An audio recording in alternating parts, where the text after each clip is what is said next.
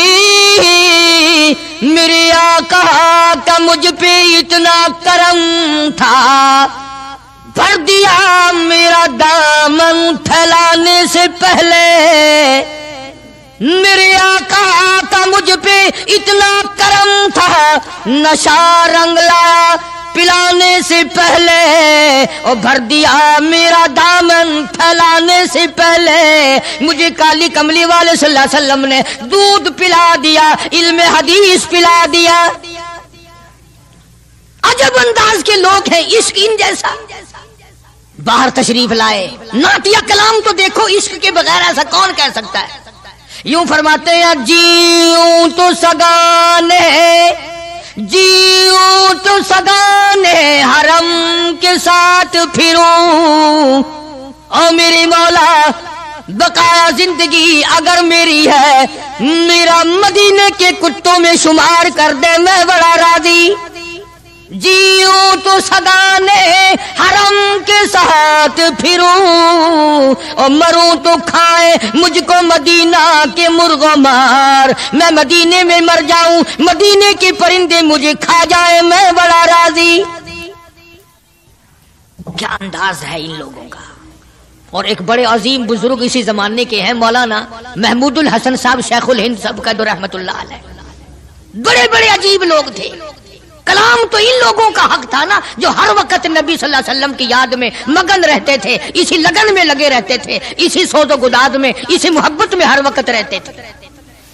مولانا شیخ الہند رحمت اللہ علیہ جنت کو خطاب کر کے کہتے ہیں, فرماتے ہیں او جنت میں نے مانا کہ تجھ میں حور و قصور رہتے ہیں, او جنت میں نے مانا کہ تجھ میں حور و قصور رہتے ہیں, اور یہ بھی میں نے مانا کہ ضرور رہتے ہیں. کیا تخیل ہے حضرت شیخ الہند رحمت اللہ علیہ کا. فرمایا او جنت آ میرا طواف کر کہ میرے دل میں حضور رہتے ہیں صلی اللہ علیہ وسلم.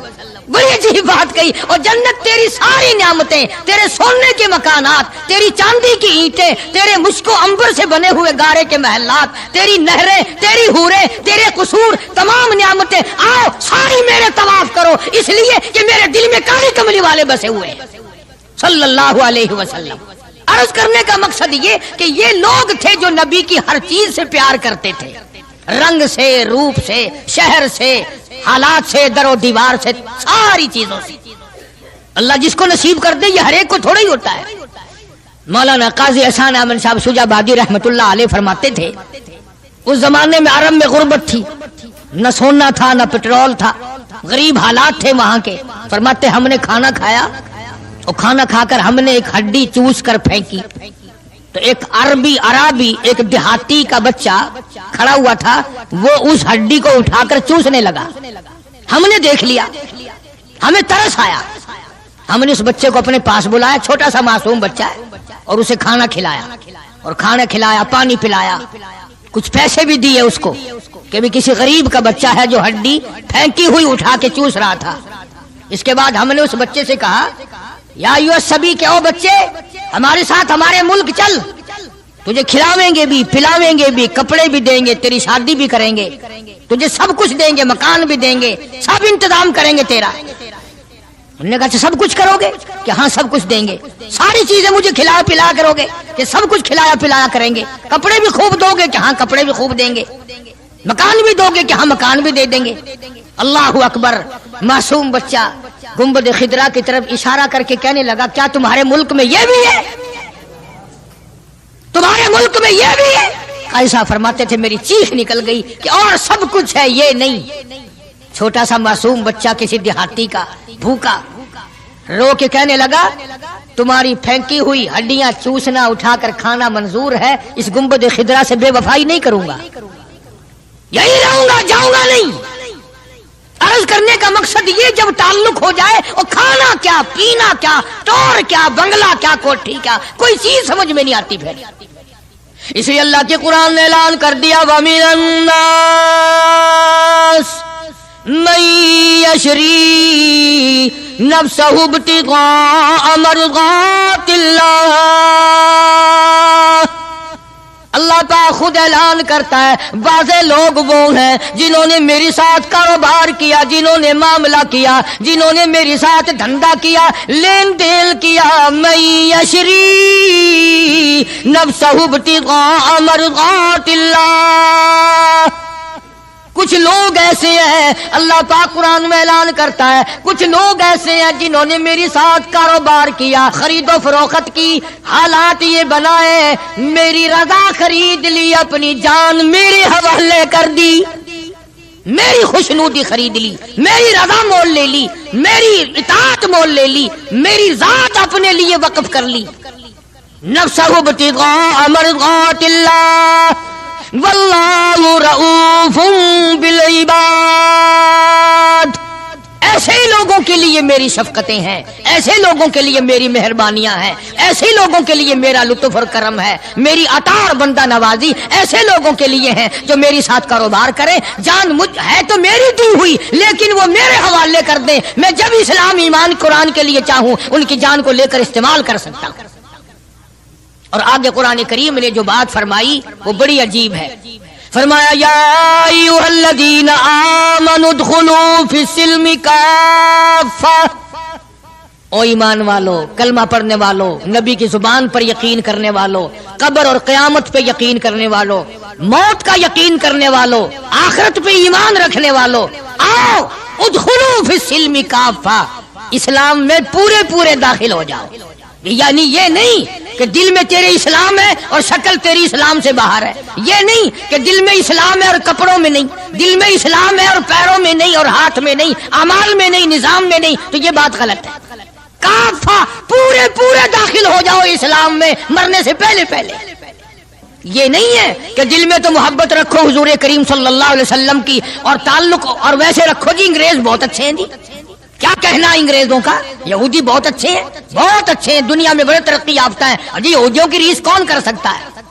خدا اس بات سے ناراض ہے، فرمایا ارے یہودی کیا کریں گے، سینکڑوں ہزاروں یہودی مل کر، کروڑوں یہودی مل کر نعوذ باللہ میرے بلال کی پیر کی اڑی ہوئی خاک کا مقابلہ نہیں کر سکتے۔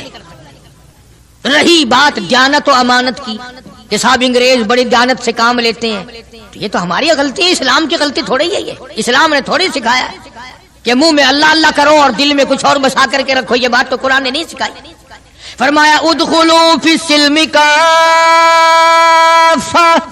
اسلام میں پورے پورے آ جاؤ، سر سے لے کر پیروں تک اسلام کو نافذ کرو، اپنے گھروں کو مسلمان والا گھر بناؤ، اپنے کاروباری ادارے کو، دکان کو اسلام والی بناؤ، یہ نہیں کہ بازار اور چیز ہے قرآن اور چیز ہے۔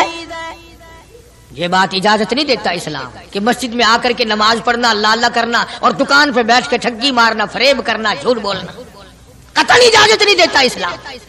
ہر میدان کے لیے اسلام پکڑتا ہے، اس کی غلامی کرتے ہوئے چلنا پڑے گا، اگر اس کی غلامی نہ ہوئی تو بات بگڑے گی، اور یعنی اصل تو یہی بگڑے گی، یعنی بگڑے گی تو آگے جا کر کے بگڑے گی، اور ہزاروں کی بگڑتی دیکھی، دنیا ہی میں ہزاروں کی بگڑتی دیکھی۔